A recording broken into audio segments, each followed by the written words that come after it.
અંદરથી નિરાશ્રિત છે જે લોકો, એ લોકોને કેરટેકર થાય, એમની છેલ્લી જિંદગી છે એ હસીને સમાપ્ત થાય. બરાબર છે. તો એકલા જેની ફેમિલી હોય, આ લોકો કે છે, તો એ લોકોની જવાબદારી છે કે એ લોકોએ રાખવા જોઈએ. એટલે એમાં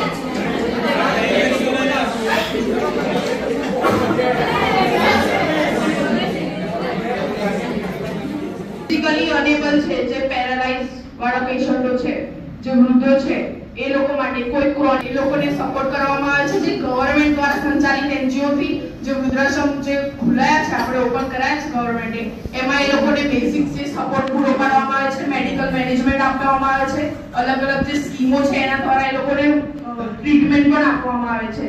હવે એક માણસ જે ફિઝિકલી મતલબ એબલ નથી મૂવ કરવા માટે, એને સપોર્ટ જોઈએ છે, તો એ ત્યાં લોકો બી પ્રોવાઈડ કરે છે કે ત્યાં એ લોકોને મૂવમેન્ટ કરાવે, એ લોકોને સ્કેર કરે, નર્ચરિંગ કરે. કેમ કે વૃદ્ધ લોકોને નાના છોકરો અને વૃદ્ધ બે સમાન કહેવાય છે. જેટલું તમે નાના છોકરાનું ધ્યાન રાખો એટલું જ ધ્યાન તમારે વૃદ્ધ લોકોનું બી રાખવું પડે છે.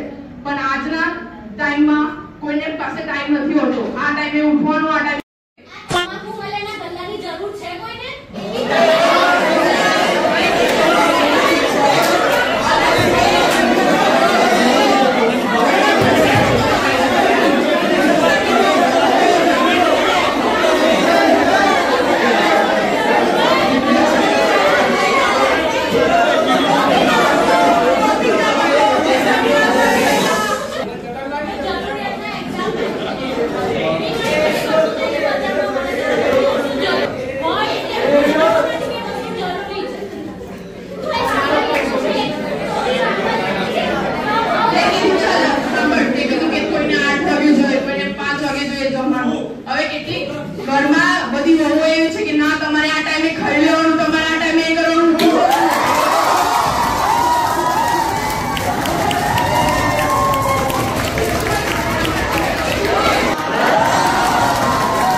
ફેમિલી સે પૈસા મળે છે, રેગ્યુલર ચેકઅપ્સ થાય છે, ઘરે આવીને ગવર્નમેન્ટ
જેમ કે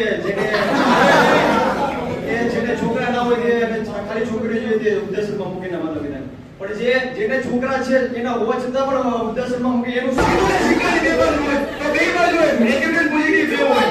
આ પણ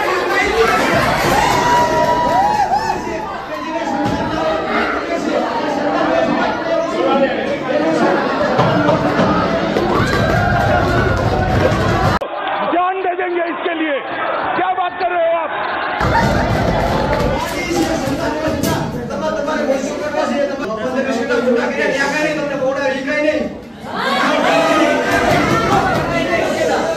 शाबाश बेटा, बहुत बढ़िया.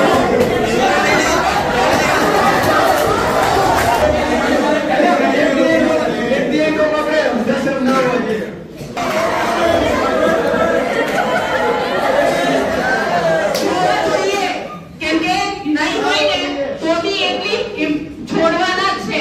તમે કોઈના દિમાગમાં ઘૂસી જઈને નહીં સાફ કરી શકો કે તારે નથી મૂકવાના, ભાઈ તારા મા બાપ છે, તારે લાગણી રાખ, એ લોકો છોડશે તો તમે શું કરશો? એના માટે ગવર્મેન્ટ અપ્રુવલ આપેલું અને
છોકરાઓ જે છે એમના મા બાપે મોટા કર્યા, હા, તો એ મૂકી જાય છે, બરાબર. તો હવે તમે પત્નીની વાતમાં કેમ આવી જાઓ છો?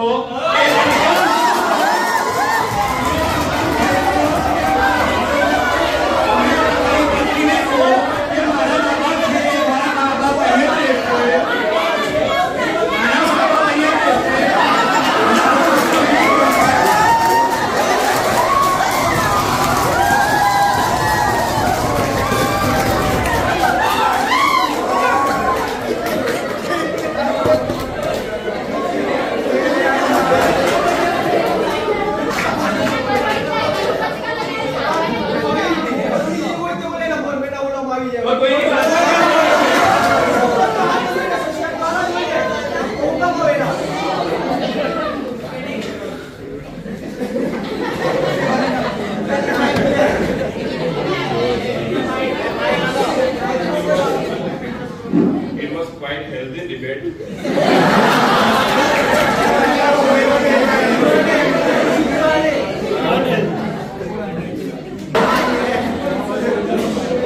The main thing is હોવા જોઈએ કે ના હોવા જોઈએ, તો પોઝિટિવ સાઈડ એ છે કે હોવા જોઈએ, પણ એમાં જે ક્રાઇટેરિયા મેન કે છે એ પ્રમાણે છે કે ભાઈ જેના છોકરા હોય ને એ લોકોના વાલીને લેવાના નહીં, વૃદ્ધાશ્રમમાં લેવાના નહીં. જે લોકો બિલકુલ નિરાશ્રિત છે કે જેના કોઈ છોકરું કેરટેકર નથી, છોકરીઓ છે પરણી ગઈ છે કે એના ઘરે એકલા છે યા તો ડિસેબલ છે, બરાબર છે, કઈ ક્યાં તો પછી એકલા ઘરે રહે છે, બરાબર છે, એમની પાસે પૈસા છે પણ કોઈ માણસ વાત કરવા નથી, એવા લોકોને એમાં બી ક્રાઇટેરિયા હોવા જોઈએ કે ભાઈ તમારે બી જો હોવા જોઈએ ને તેના ક્રાઇટેરિયા હોવા જોઈએ કે ભાઈ જેના મધર ફાધર છે એમને અમે લઈ લઈએ, એમની જવાબદારી એમણે સ્વીકારવી પડશે, બરાબર છે ને?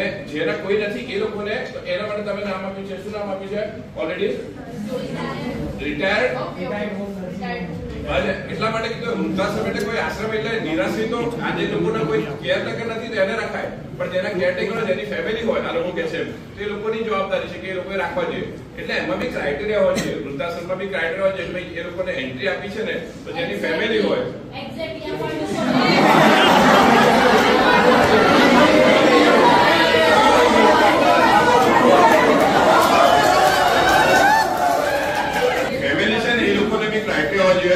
બીજું ફેમિલી વાળા હોય તો એ લોકોને પ્રમોટ આપણે કરવાનું કે તમે મૂકી જાઓ, એના કરતા તમને જરૂર છે તમે આવીને લોકોને માઇન્ડ વોશ કરશો. તો તમારા ઘરે કોઈ બેને કીધું ને કે ભાઈ આ આપણો સમાજ આપણે મેરેજ કરવા છે તો બીજું પાત્ર આવવાનું છે, પણ એ મેન્ટેનિંગ કોઝ તરીકે આવે છે.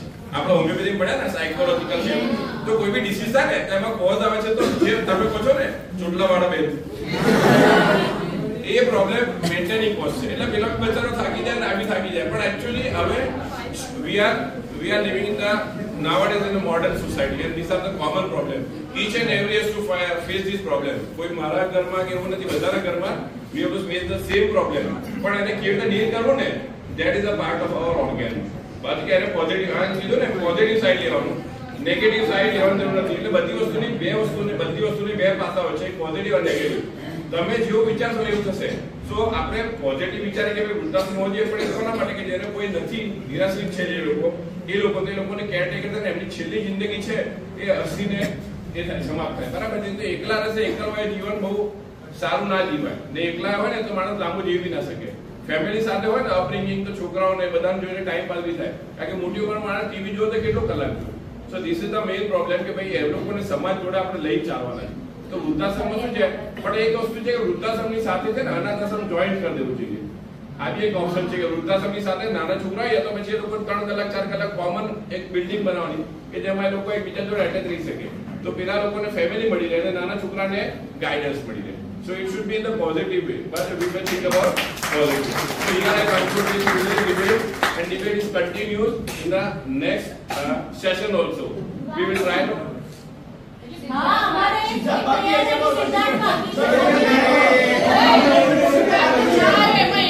કાલે બી ડિલે કરી હતી આજે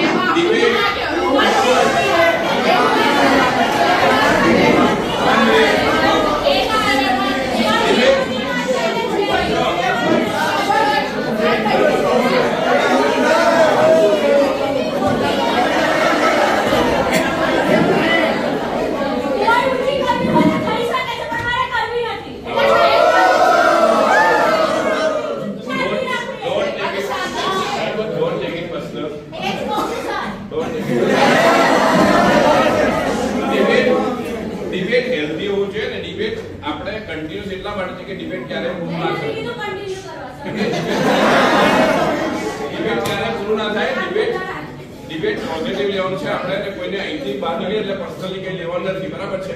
કારણ કે we are part of the society અને we are making the society. અને આપણો પોઝિટિવ વિચાર છે ને વાઇટ છે તો સોસાયટી પોઝિટિવ બનશે, બાકી નેગેટિવ તરફ જઈશું તો negative. Clear? So always V think about positive. Clear?